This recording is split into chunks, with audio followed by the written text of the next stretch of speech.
mysteries, hidden history, and the unexplained. Join William Collinson and Lee Strydom on Strange and Mysterious World. Welcome to Strange and Mysterious World. Tonight, a little bit of a change in pace. We're going to be chatting about the ghost of Uniondale, or in South Africa, as we like to fondly know it as, die spook van Uniondale. And then we're going to be chatting about my trip, which we'll get to at the end. Right, what kind cool. of trip? What, What kind of trip? Packed? Was it like your suitcases? Are you waiting for a train? I did take a bag, but luckily there's some baggage. People take baggage with them, and it can be quite a bad trip. So okay, well that's you got to make sure there's like no baggage. Nice descriptive. Because Lee, I'm not going to sit here and listen to your fucking holiday vacation story, because that's the worst. When you haven't seen a mate for a while, and then he's like, yeah, I went to Italy. You want to sit down and see the photographs with me? And you're like, oh my fucking gosh, I don't even drink anymore. I'm like a recovering alcoholic, so usually I would just be like yes, and then I'd sit and drink a bottle of wine and it'd be fine. But now it's like, okay, yeah, I'll be polite and say yes. And then I'm sitting there like the whole time, like, oh, fuck, when is this? Going, oh, yeah, it's lovely. Oh, you're on the boat now. Oh, that's a lovely sunset. Oh, geez, yeah, your wife, she looks cool. Yeah, I think the ladies enjoy that type of stuff, but for guys, it's like, nah. So I hope you're not going to bore us to death or something like that. It's not a vacation. No, it is a vacation of the mind. Okay, cool. Okay, great. Can't wait to hear that. Yeah, cool. All right, so we're going to start off with the spook van Uniondale. There's a movie that came out in South Africa, I think it was in the 90s or early 2000s. It was actually a fantastic movie, I must say.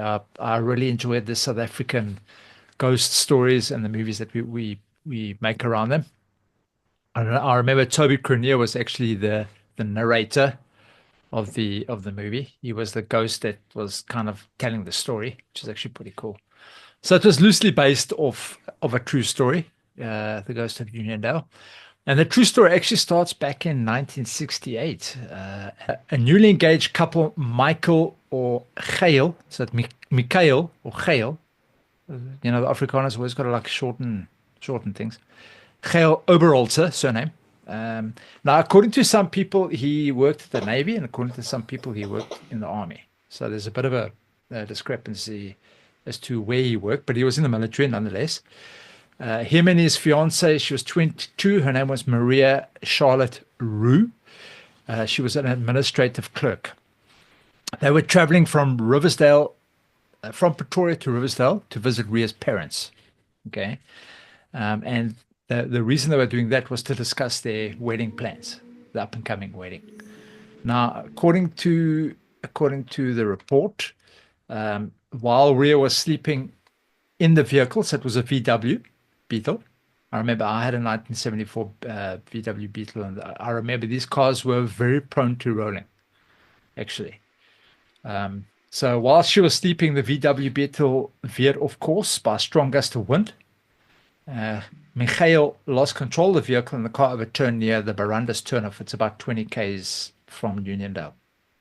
Apparently, Ria fell out and ended up in a ditch along the road, and then she died instantly. And via that, some people say that because of that, she's actually still trying to find her way home. He survived the accident, but was like heavily injured. He was like, I think he had concussion and all sorts of shit.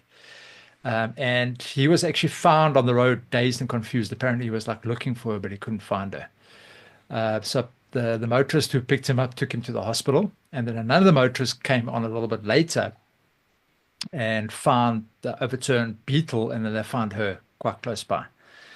And then she's buried in Riversdale, and you can still find a grave there today.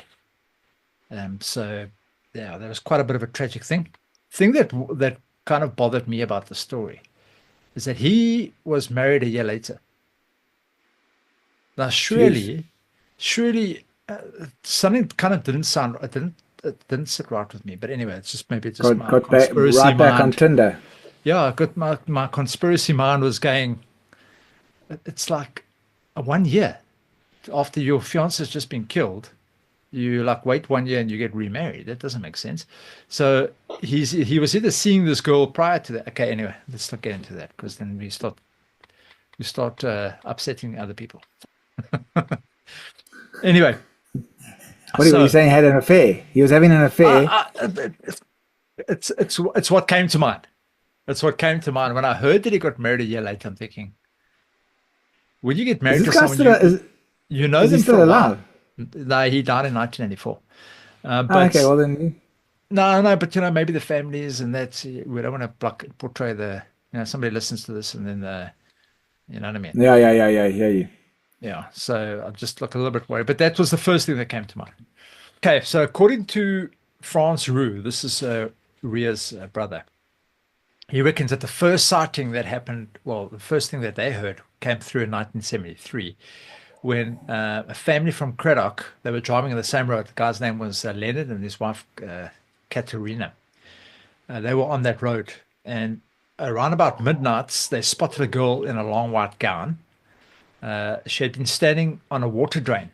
Katerina, now the wife, she says this chickie didn't look human. You could almost like see through her. So if they pulled over, they stopped to pick her up, but there was no one there.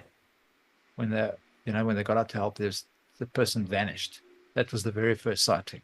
Okay.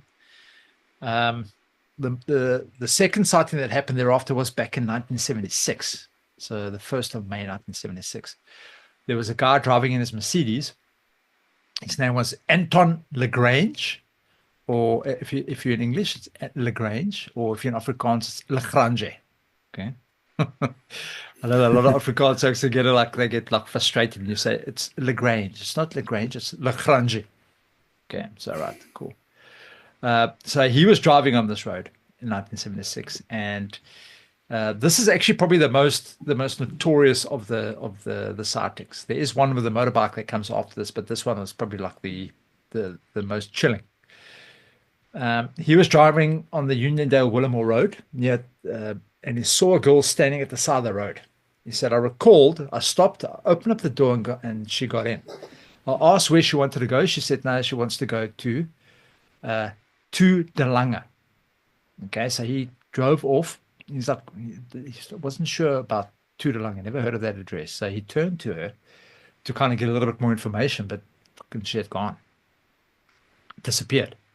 So now he's kind of a little bit freaked out. So he stops off at the police station and he goes and he chats to a then constable, but I think he was a sergeant later on, Cornelius Potgieter. And then he went and he said to him, okay, look, this is what happened. I've picked up this girl. She's disappeared. So he did the report and then he kind of carried on his trip. But as he got outside of Uniondale, old Grange said he heard this massive scream, or he said he couldn't tell whether it was a laugh or scream, but it was like this eerie, spine-tingling scream. And he turned around and went back to the police station. Okay, and he said that same constable who was there, he said, listen, I've just heard this. I'm not sure. I'm fucking shitting myself. Now, the police officer, he came out, or Potgieter, he came out, and he searched the car because he thought, well, maybe the girl's still stuck in the car somewhere. Okay, and there was nothing there. So the constable and old Grange, they went out back to the place where he'd seen the apparition the first time. And the constable said when, because he was driving behind him in the bakkie. When they came through the mist, he said he saw the guys, Grange, Potgieter said he saw Grange's back door opening and closing as if somebody had got out. So he quickly got out to go and see, hold on. There's somebody in the car, and there was no one in the car. Right, there was no, and he saw Grange and he was like pale. And he asked, well, what had happened? He said, no, he heard that same scream exactly now what had happened. So that was like you know what I mean? That was like the most telling sighting of her. Then a little bit later on, obviously it was all reported. Now that same Potgieter, he went back to the police station, and the next day he spoke to the sergeant that originally saw the incident. He was like, there was another sergeant that had gone and he was the first guy on scene. And Potgieter said to him, listen, man, that girl that died a few years ago, describe it to me. And he did. He said, she short dark hair, blah, blah, blah, blah. She was wearing this, wearing that. And it's exactly as described by the Grange. The Grange had described this girl to exactly what this other officer had been telling him. So that was almost like a confirmation, because I mean, this guy had no clue. Or the Grange had no clue who she was, what she, you know what I mean? It wasn't a story at that stage. It wasn't like this whole big thing. It became quite a big thing after that, because now all of a sudden everybody started seeing her. You know what I mean? All Tom, Dick, and Harry said, they saw something on the side of the road. But before this, it was almost like an unknown. It was unknown. Then the next one came through. It was back in 1978. There was a corporal guy by the name of Davy van Jaarsveld. He was doing his national service in Oudtshoorn. It was about 100 miles from Uniondale, and he was on his way to spend holidays with his girlfriend. His journey took him along the M9. When I reached the intersection, I saw somebody standing at the side of the road. Just as I turned right, she had lifted her arms up to say, like, to wave him down and said, hey, listen, are you going to stop, or what's the story? So he stopped for her, and she hopped on the back of the bike. He gave her the helmet. He said, the spare helmet that was in the side. He said, put the helmet on. She put the helmet on, and he said, okay, hold me tight, and he sped off. A couple of k's down the road, he felt like a bit of a bump.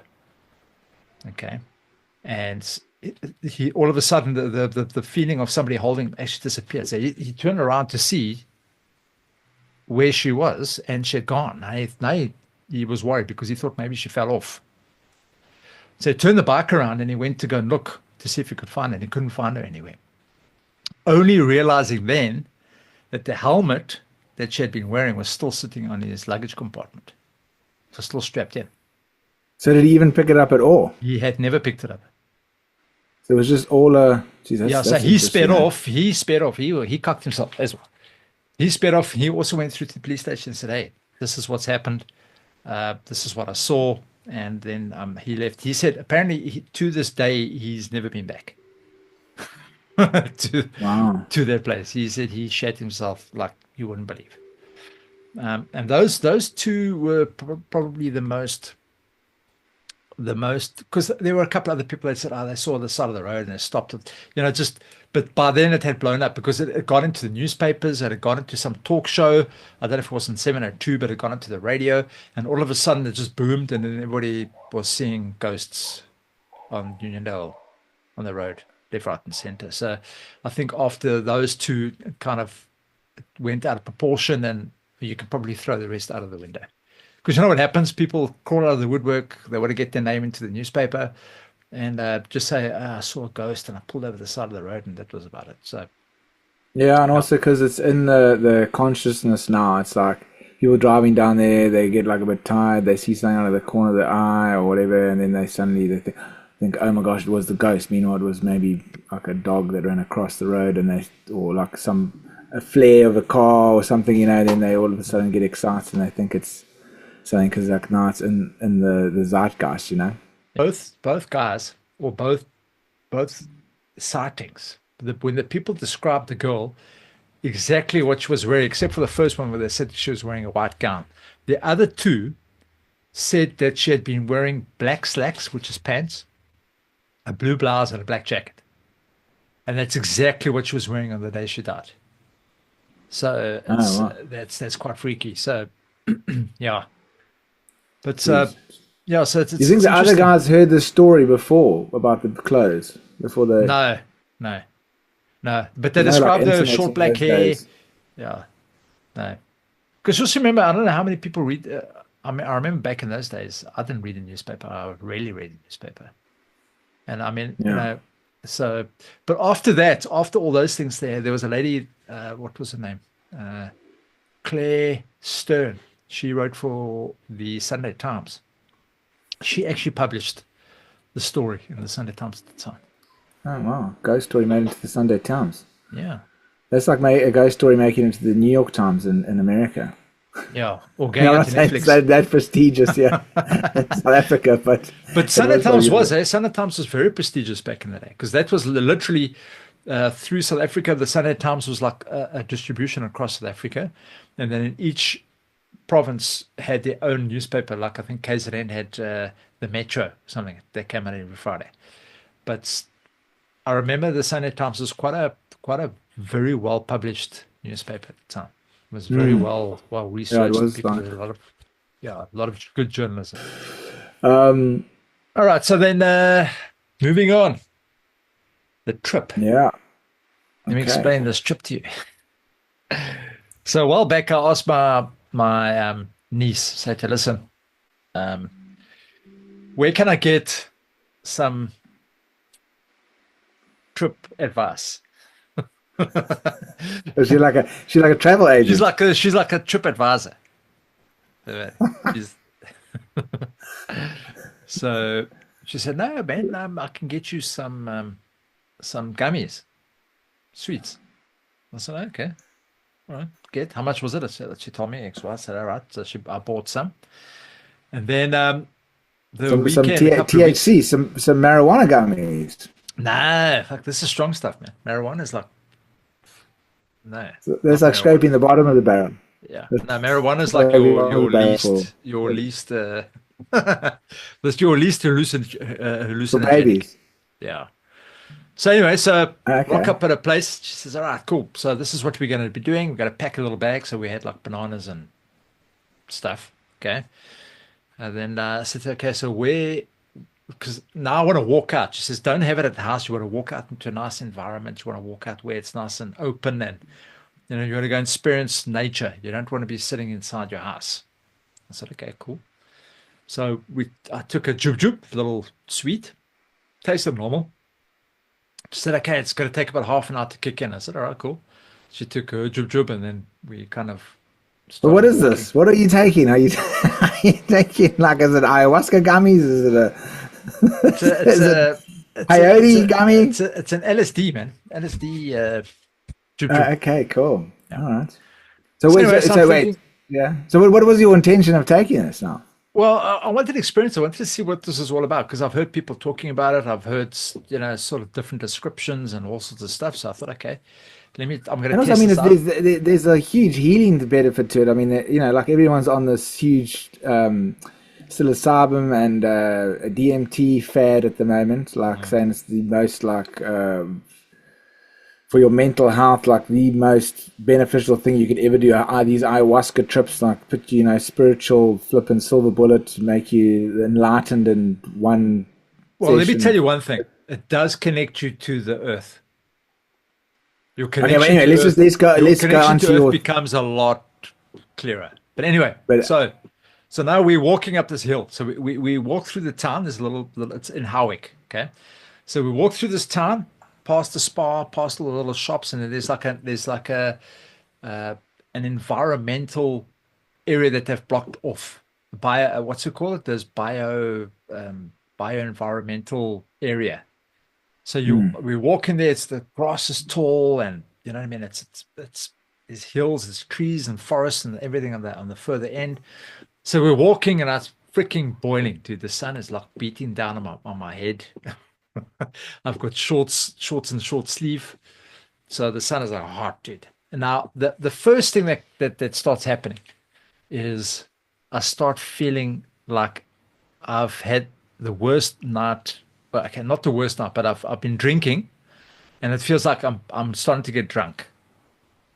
Okay, that's the first feeling. It's like you're almost like you're starting to feel dizzy. Not bad, but it just feels like you starting to get that hangover. That after you've been drinking, you get that feeling of a hangover, and then I start getting ill. I start feeling sick in the stomach.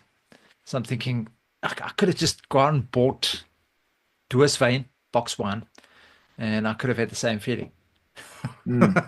I could have had a couple of glasses of wine, and I would for like $30, and it would have given me the same feeling.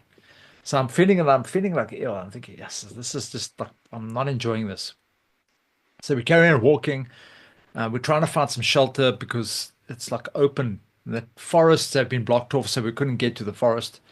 So I'm trying to find an area where we could sit down under some shade because I'm like really hot. I'm like feeling like blistering hot. And I'm feeling more and more sick, and I'm just thinking, I don't know if this was like the best thing ever. Eventually, we found this tree, and I sit down.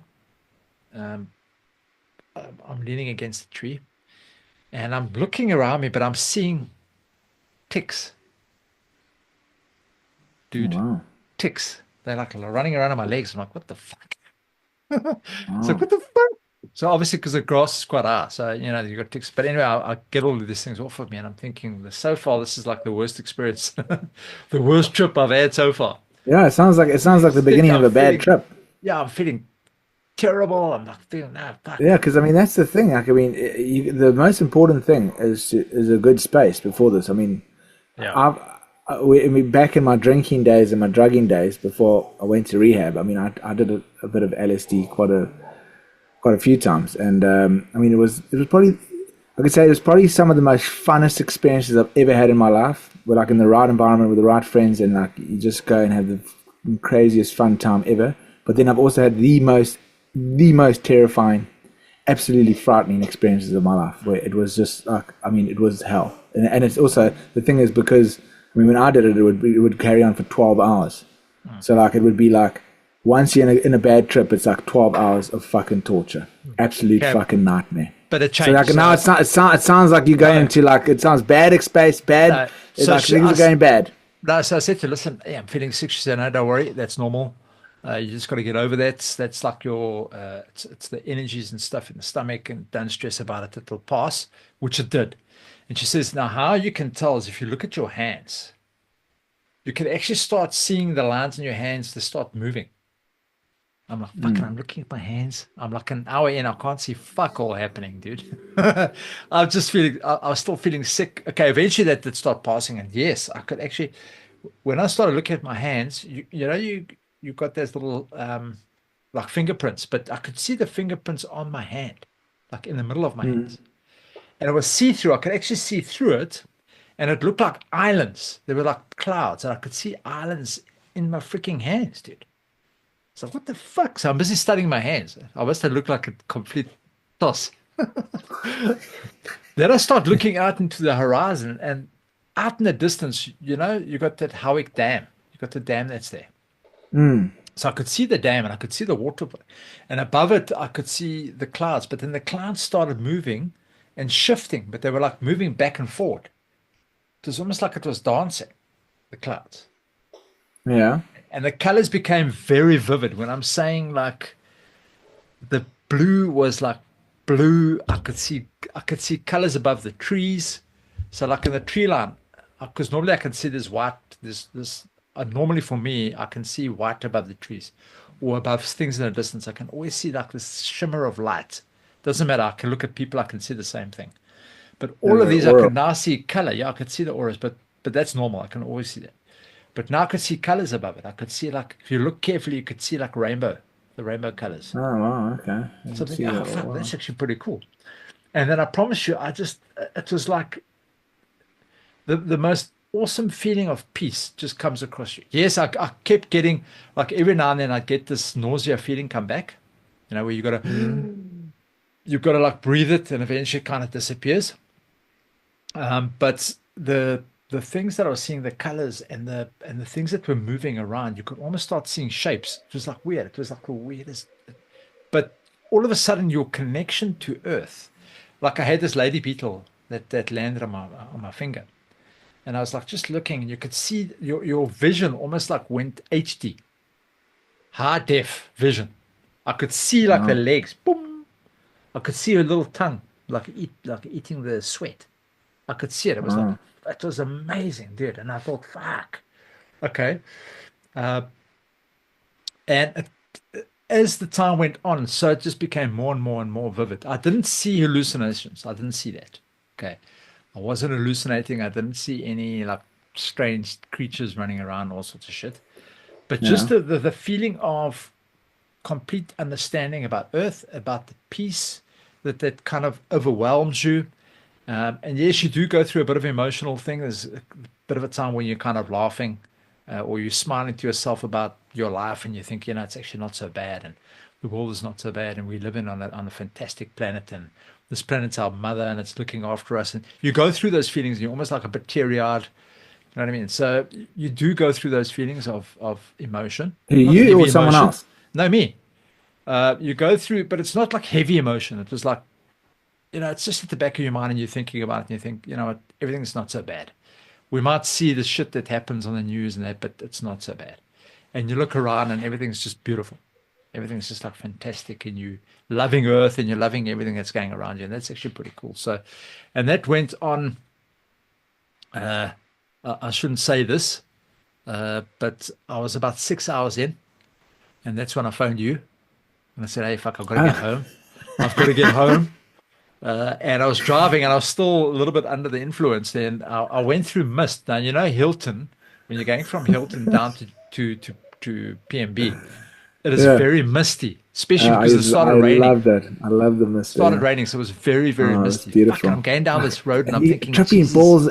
You're tripping balls. Like, how is it too bad? But I could see colours. Just before you carry on, just anybody that's listening to this, we're not promoting. Do not do this. Yeah. We don't do this. We're not saying anybody must do this. We're not promoting it or whatever. What do you call it? Advocate for it. We're just saying don't ever do this. If you take any of these substances we're talking about, you stupid. It's your own responsibility. We do not say that you should do this ever. So just to get, and especially not driving. That was really fucking crazy. It was, but the thing is, I was at that point where I could determine distance, and I could so I wasn't like in danger, but the mist was like colorful. There was like colors in the mist. You know what I mean? So I still had a bit of it, going. But I was whacking the plays, like the energy drinks. I was hitting them one way. But anyways, and then as I was driving, I was fine. I was lucid. I wasn't like falling asleep or having any weird things. It was just like odd. Every now and then you would have like a color splash up. You know what I mean? So obviously coming down from the thing, the color would like flare up a little bit, but then everything was fine. So maybe not the best idea to be driving at that time, but I had to get home. Unfortunately, I had an emergency that I had to get to, so I had no choice. I had to go. But what an experience, dude. And yes, was I hungry? So when you finish with that, I was hungry, dude. I promise you, I was chowing down bananas and like munchies on the. Very. Maybe they mixed it with like something else in that gummy. I don't know, but I was so hungry. Like, I don't remember ever being hungry afterwards. It was really. So it was cool.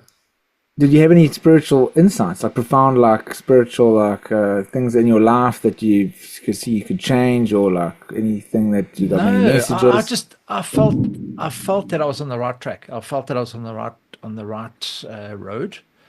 And there was nothing profound that popped up to say, oh, listen, you need to do this to change it. It was almost like I was in the right place at the right time, and I was on the right road. Just keep doing what you're doing. There's don't change anything. Just keep doing what you're doing.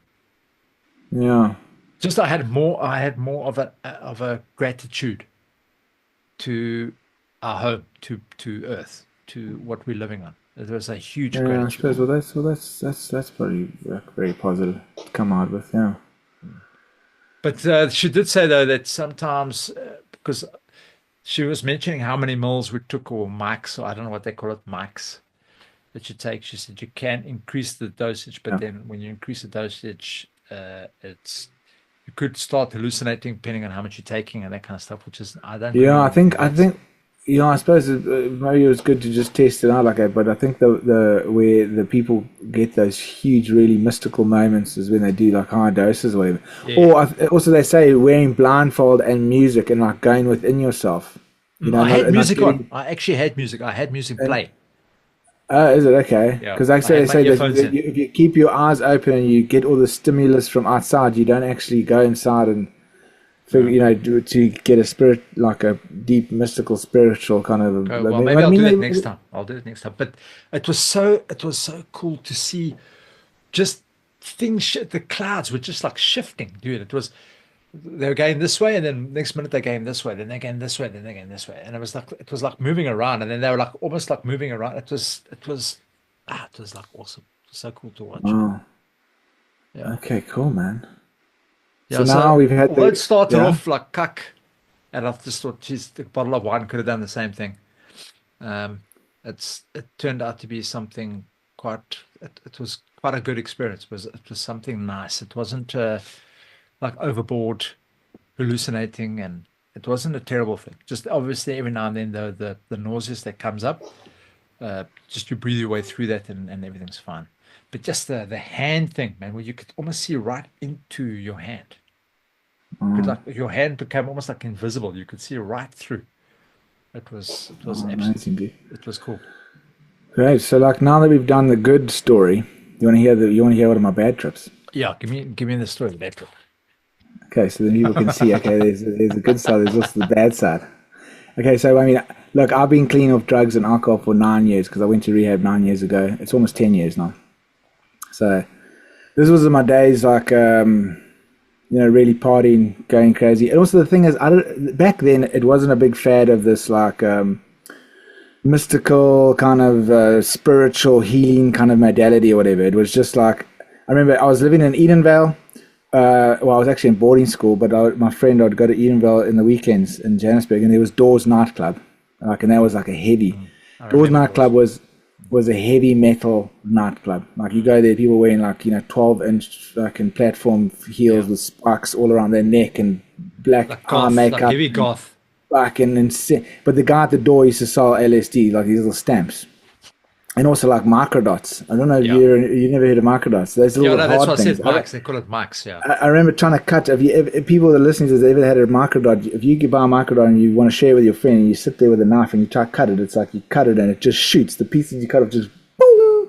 And then you spend the next like 2 hours trying to find this little tiny little black dot that's the size of a pin at the top of a pin, like on the floor.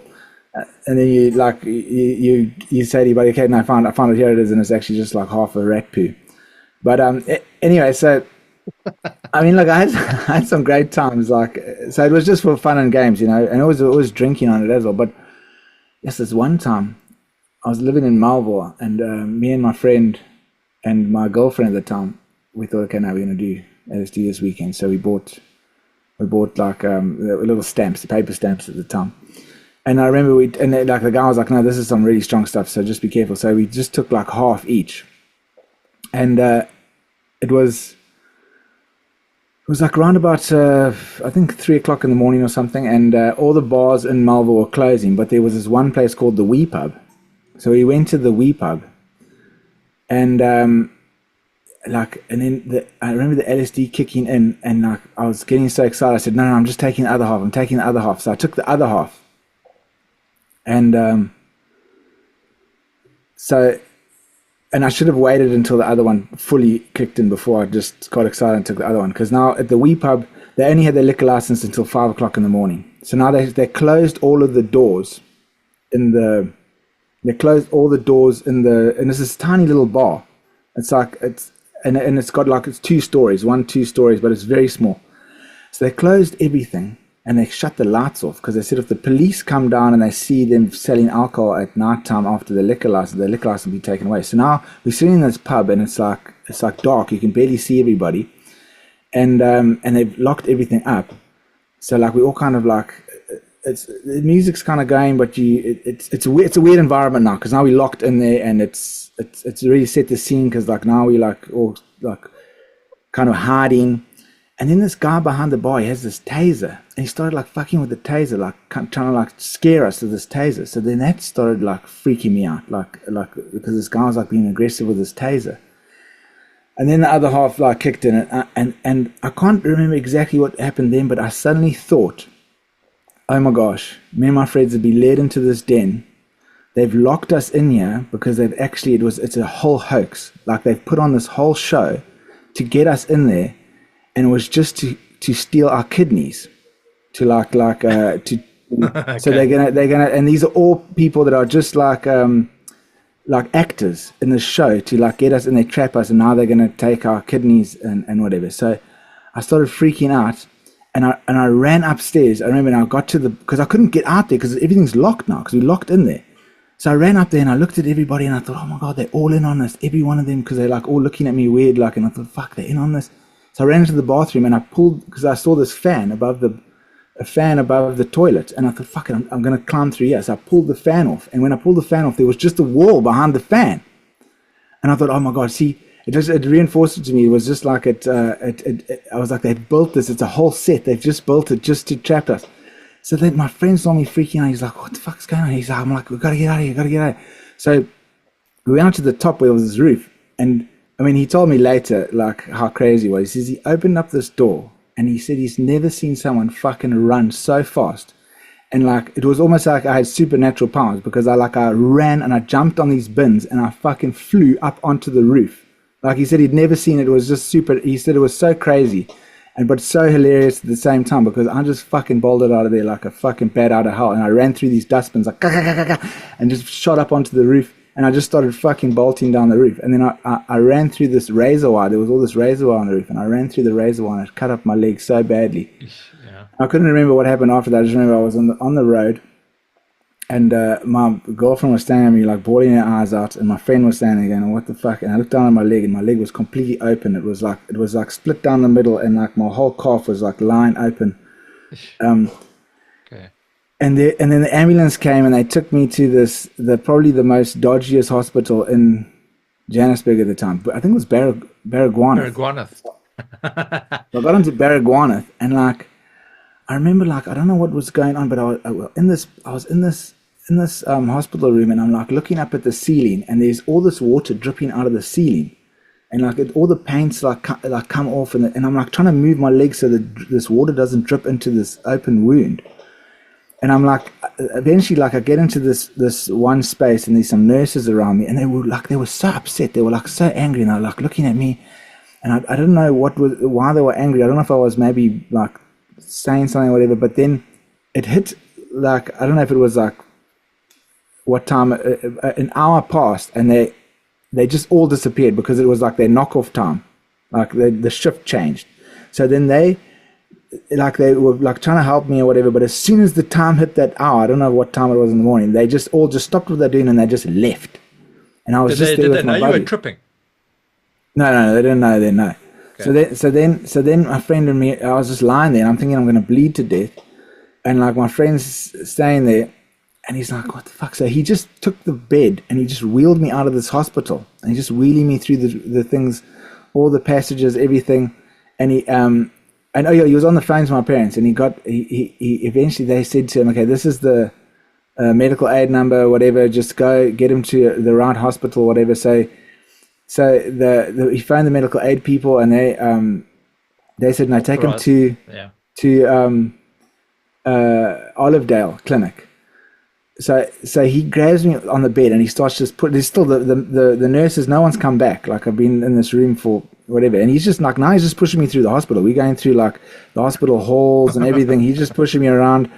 Eventually we get to his car. So he pushes me out into the parking lot. Like no one stops us, nothing. And then he chucks me in gets me into the car, and we drive to Olivedale, and we get there, and then and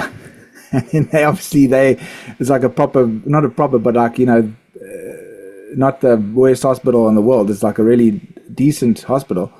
And then they really helped me, and they start cleaning it. I couldn't tell you the relief. I just like, it was such a relief. And then the surgery next day was like 3 hours on my leg. And the guy, even the surgeon afterwards, he was like, geez, I wish I took pictures. It was so hectic, the cuts. I wish we took pictures. Anyway, so that's what I'm just saying, like, if you guys want to do this. No, but I'm saying, I think that's where you mentioned you've got to be in a good space. You can't be going somewhere where there's like, all of a sudden there's a horror tinge to it. There's like some sort of scary thing that like all of a sudden pops in your mind. As soon as that happens, that bag is open, dude. Yeah. No, that's the. Yeah, I mean, even this other one that I went on, like, I mean, it was after Diana's death. I remember Diana died, and they were talking about, while we started coming up on the trip, we all started talking about like scary things about death and the Diana dying, and it was like started getting, and we were outside, like, because we're like teenagers, and we're outside, and it's like all very dark, nighttime, and then the people could see that I was getting scared, my friends. So then they started playing pranks on me. They would they would come to me with a knife and like pretend to like they were gonna like sacrifice me and that. Dude, and then I went on such a bad trip. I could not get out of it. I couldn't look at anybody's face. So I was like hiding in the corner in this bedroom. Like my friend was trying to placate me, but I couldn't open my eyes and look at him because he would just be like the most scariest looking thing I would ever seen in my life. It was like, so, and then he was like, come watch TV, just try and calm me down. So then he puts me in front of the TV, and every single channel that I turned onto, it was something scary. Like even when I went to Cartoon Network, fucking Scooby-Doo was playing. And it was scary to me, you know. But that went on for 12 hours. I was like in hell for 12 hours. Like I couldn't look at anybody, couldn't fucking. So that, yeah, just got to be careful. Like don't have stupid friends, and because it was fun. The next day, okay, because I thought, okay, 8 hours it's done. The next day, I didn't experience anything with the mind, but dude, because I normally go, like I said, I normally go for my runs Saturday and Sunday.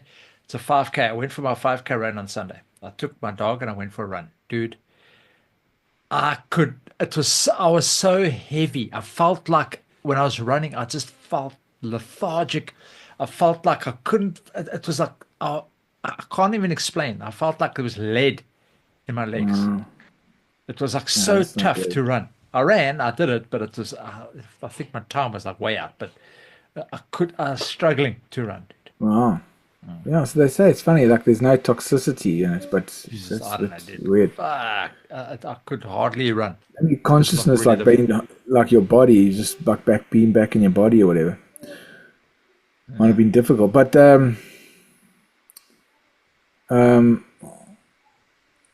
it's funny because in those days when I was experimenting, like playing around with it when I was younger, I remember the thing was if you took 3. Apparently, this is what what we were taught at school through our psychology classes and I don't know, the classes they teach you about drugs and that. They said if you take acid 3 times, you're clinically insane. You become. So I remember. I think it was like my 10th trip, and I was thinking, "Fuck, I've taken this thing like 10 times. Like I think I'm really fucking crazy now." It's like. No, but it's not an addictive drug. But the thing is, nowadays they say like, no, but it's great. It's neuroplasticity. It actually forms new pathways, new neurons and pathways, and it's like it's so good for your brain. Like this is the new census, you know. But I suppose like after the war and drugs and that, they had to make up a lot of stuff to make it sound terrifying and really shit. Yeah, well, I hope in a few years' time they don't. After the fad's gone over, and we're on to the next thing, the next spiritual awakening, quick fix. People don't start saying no. Actually, the LSD that's what really fucks you up. Like remember, like just in terms of diet, like Tim Notes. Remember, he was. I studied carb loading. Tim Notes, the nutritionist. Oh, what did you study? Back in 2000, did personal training. Oh, yeah, wow! Was he on one of our teachers?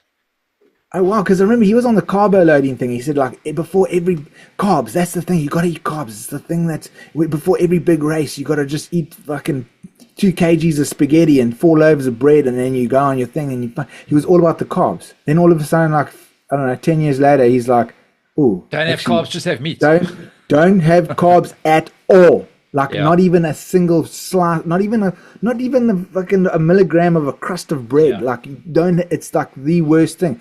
And I'm thinking, geez, how can someone change like that overnight? Now he's like completely against and he made what is the Banting diet? Yeah, the fat. Where you got to have more fat than anything. I'm like, huh? And it's like I'm just thinking like, does anybody even know what they're really talking about? Like, what's going to be in the next 10 years? Like, look, I remember it was the bad cholesterol. Then they're like.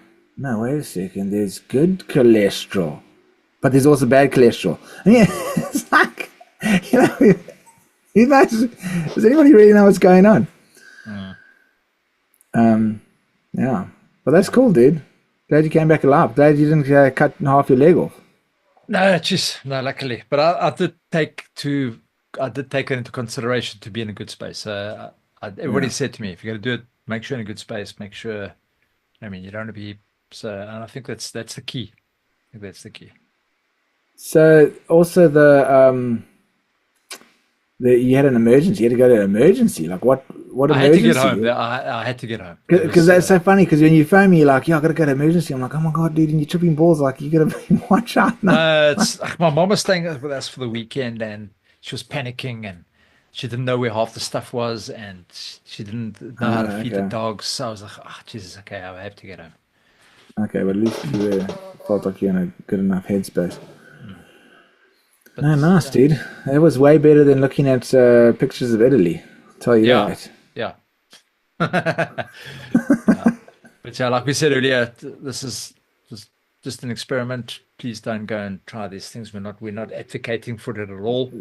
This is just for educational purposes. Educational This is just purposes. for- Yeah. So There if we you go. do it, don't come and blame us if something wrong goes wrong. Yeah, that's your Your own stupidity. choice. Yeah. Yeah, actually, if you do it, you're stupid. There we go. That's what we just said. You do any of this stuff, you're dumb. You're an idiot. You just put it at that. 100%. Anyway, guys, that's it for Do us. holotropic breath work. It's the same thing, almost, and it's more Not. safer. Yeah. Yeah. Anyway, cool, guys. Thank you for joining us again this week. Yeah, a little bit of a different one, but like and subscribe if you've reached this point. And yeah, we'll spot you next week. William, thanks again for your time, man. And yeah, that's it for today. Cheers, guys. Awesomely. Cheers, guys. Cheers.